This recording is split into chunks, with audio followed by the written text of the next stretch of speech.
ഇപ്പോൾ പ്രതിഭാഗം മുന്നോട്ട് വെച്ചിരിക്കുന്നത് പ്രായം കണക്കിലാക്കണം, പഠിക്കണം, അങ്ങനത്തെ കുറേ ആവശ്യങ്ങൾ പ്രതിഭാഗം മുന്നോട്ട് വെച്ചിട്ടുണ്ട്. അപ്പോൾ അതിനോടുള്ള നിങ്ങളുടെ ഒരു പ്രതികരണം എന്താ? അങ്ങനെ എനിക്കൊരിക്കലും ആ ഒരു വ്യൂവിൽ ചിന്തിക്കാൻ പറ്റുന്നില്ല. കാരണം ആ ഒരു പ്രായം കുറഞ്ഞ ഒരാൾക്ക് അല്ലെങ്കിൽ ഒരു 18 ഇയേഴ്സിന് താഴെയാണെങ്കിൽ എന്തെങ്കിലും കൺസിഡറേഷനൊക്കെ ഉണ്ടെന്ന് തോന്നുന്നു. May be I don't. പക്ഷേ ഒരു ഇത്രയും ഒരു 10-25 വയസ്സോളമായിട്ടുണ്ട് അവർക്ക്. ഈ ഒരു 23 വയസ്സിൽ ചെയ്തൊരു പ്രവൃത്തി. അപ്പം ഇത്രയും പ്രായമുള്ള ഒരാൾക്ക് ഒരു കൺസിഡറേഷൻ അല്ലെങ്കിൽ ഒരു പ്രായത്തിൻ്റെ പേരിലോ അല്ലെങ്കിൽ ഇത്രയും പഠിച്ചിട്ടുണ്ട് എന്നുള്ളൊരു പേരിലോ ആ ഒരു കൺസിഡറേഷൻ കൊടുക്കേണ്ട ആവശ്യമുണ്ടെന്ന് എനിക്ക് ഒരിക്കലും തോന്നുന്നില്ല. അതിൽ ഒട്ടും എനിക്ക് യോജിക്കാൻ പറ്റുന്നില്ല. അങ്ങനെയാണെങ്കിൽ ബാക്കി ഇനി വരുന്ന ഓരോരുത്തർക്കും അതൊരു മോട്ടിവേഷൻ ആവത്തേ ഉള്ളൂ എന്നാണ് എൻ്റെ ഒരു വിശ്വാസം. കാരണം നമുക്കായാലും ഒരു കുറ്റം ചെയ്യണമെങ്കിൽ ഇനി ഒരു പ്രായം കുറഞ്ഞ ഒരാളെ അല്ലെങ്കിൽ ഒരുപാട് പഠിച്ചിട്ടുള്ള ഒരാളെ നമുക്കും ഉപയോഗിച്ചുകൂടെ എന്നുള്ളൊരു ചിന്തയാണ് എനിക്ക് വരുന്നത്. അപ്പോൾ അത് എങ്ങനെയാണ് ആ ഒരു വ്യൂവിൽ പ്രതിഭാഗം വക്കീൽ സംസാരിച്ചത് തന്നെ എന്നെനിക്ക് ഇത് ഒട്ടും മനസ്സിലാവുന്നില്ല, ഒട്ടും അക്സെപ്റ്റബിളും അല്ല. പ്രോസിക്യൂഷൻ ഉന്നയിച്ച ചില വാദങ്ങളൊന്ന് ചെകുത്താൻ്റെ മനസ്സുള്ള ഒരു പ്രതി, അപ്പോൾ അതിനോട് എന്താണ് പ്രതികരിക്കാനുള്ളത്? തീർച്ചയായിട്ടും അങ്ങനെ തന്നെയല്ലേ. കാരണം അങ്ങനെയുള്ള ഒരാൾക്ക് ഇത്രയും ഈ ഒരു പ്രവൃത്തി ചെയ്യാൻ പറ്റുള്ളൂ എന്നാണ് എൻ്റെ ഒരു വിശ്വാസം. കാരണം വേറെന്തെങ്കിലും ഒരു പെട്ടെന്നുണ്ടായൊരു ഇൻസിഡൻ്റ് അല്ലല്ലോ, ഇത്രയും പ്ലാൻ ചെയ്ത് എക്സിക്യൂട്ട് ചെയ്തൊരു മർഡറാണ്.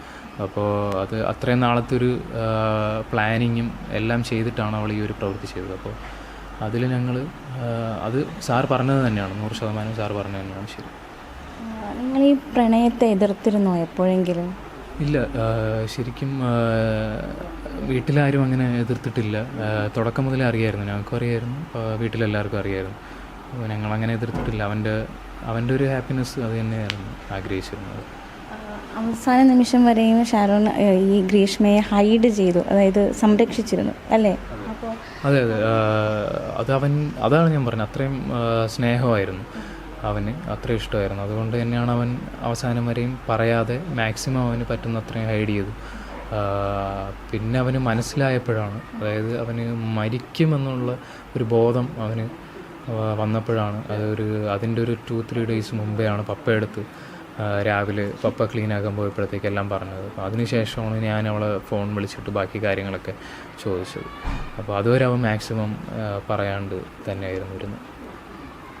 താങ്കൾക്ക് തോന്നിയ ചില സംശയങ്ങളാണ് ശരിക്കും ഗ്രീഷ്മയെ കൊടുക്കുന്നതിലേക്ക് കാര്യങ്ങൾ എത്തിച്ചത്. അന്ന് ശരിക്കും എന്തൊക്കെയായിരുന്നു ഗ്രീഷ്മയോട് ചോദിച്ചത്? ഈ ഒരു അത് ശരിക്കും ആദ്യമേ സംശയം ഉണ്ടായിരുന്നു. ഞങ്ങൾ വാട്സപ്പിലൂടെ കുറേ കോണ്ടാക്റ്റ് ചെയ്തിരുന്നു, കുറേ കാര്യങ്ങളൊക്കെ ചോദിച്ചിരുന്നു. അപ്പോൾ അവർ ഒന്നും ഇവൾ പറഞ്ഞില്ല.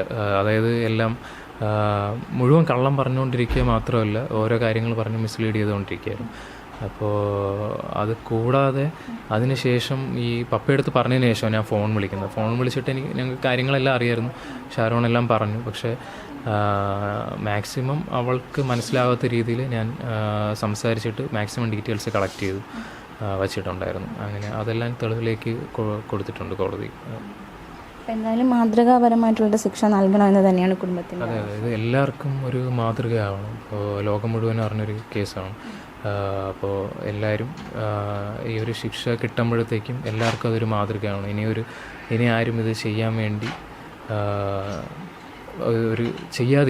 ചെയ്യാതിരിക്കാൻ വേണ്ടി ഉള്ള ഒരു തക്കതായിട്ടുള്ള ശിക്ഷ കിട്ടുമെന്ന് തന്നെയാണ് വിശ്വാസം. ഞങ്ങൾക്ക് ബഹുമാനപ്പെട്ട കോടതിയിൽ വിശ്വാസമുണ്ട്. അപ്പോൾ ഞങ്ങൾക്ക് നീതി കിട്ടും എന്ന് തന്നെയാണ് ഞങ്ങളുടെ വിശ്വാസം.